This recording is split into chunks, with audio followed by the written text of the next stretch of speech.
Hello, my name is Paschal Achunine. I am the Executive Director of Health Emergency Initiative and by God's grace, the founder. I have a postgraduate degree in business administration from Federal University of Technology, and prior to then, I studied public administration in Abia State University. And I have been in the financial services sector for the last 2.5 decades. But I'm here to talk about making a difference, the HEI story. And it has been my desire over time to make a little difference. And maybe in the space where I operate, I have also had a couple of opportunities that makes me to feel that I am insulated from the problems of the society. But it's only for a while because it could turn around negatively. So I'm here to share with us the HEI experience that sometime in 2008 I had occasion to go to a public hospital after a very sweet testimonial that my wife had a baby girl safely, and I felt, okay, let me go to a public hospital where someone had given birth and had a mother and child had not been allowed to go home on account of not paying their bills, and it happened to be an island maternity. I had the contact communication with the MD, medical director, and the little I brought, they were touched, and they said they could give right off the balance of the bill. Health Emergency Initiative came as a result of that experience, and there was this burning desire. If you could make a difference in the life of that single person, why not stretch it further? And someday I just sat, and the inspiration came to write down the aims and objectives. And I used an old diary, wrote it down. The diary is still there in the archives today. And that was put down sometime in May 2008. But I was running away from bringing it to the public domain because I had been involved in charity. My wife and I embarked on food kitchen in Makoko area. We're in Bariga area, so in the last, for several years, we've been going to support people, widows, with food stuff, encourage them, share the word of God with them, pray with them.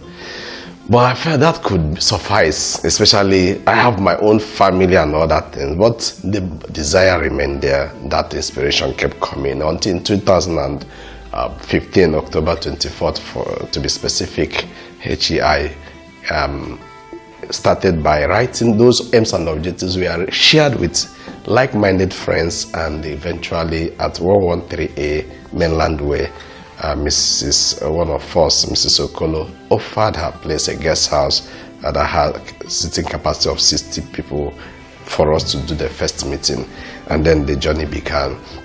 From there, doing it pro bono among us, going to hospitals.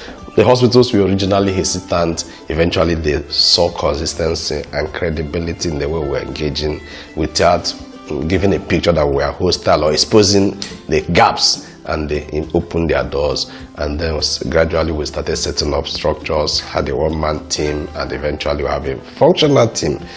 So that is the takeoff point of Health Emergency Initiative. And today we have gone beyond impacting the lives of indigent people in those hospitals. We have expanded to bringing other stakeholders.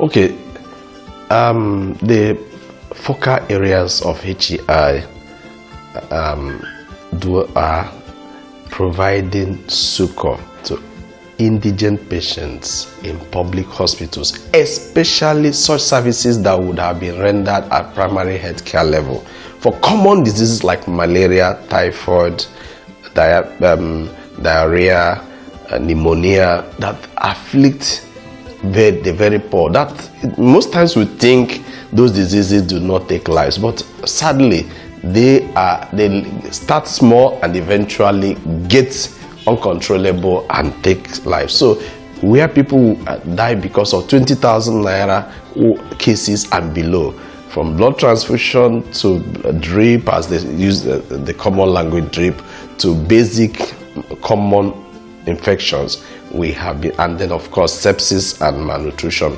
If you check our records, that constitutes the largest number of beneficiaries. That is on medical intervention, but also we have expanded in the last 2.5 years, nearly 3 years now, having involved Federal Road Safety Commission, FRSC, and LASAMBOS, Lagos State Ambulance Service, LASEMA, and other emergency agencies. So we had put in place an MOU signed by these stakeholders, ensuring that in the event accident happens, inevitably accident happens, and there is no post-crash, no functional post-crash care that addresses the needs of citizens when this happens. So what we have done is sign a MOU with these agencies and stakeholders in such that when accidents happen and the victims are taken to 11 recognized hospitals, those that have capacity to handle this, we're able to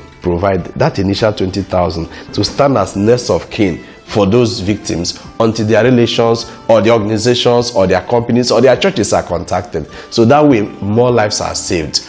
And as you are aware, there have been this publication by WHO that accident is the biggest killer of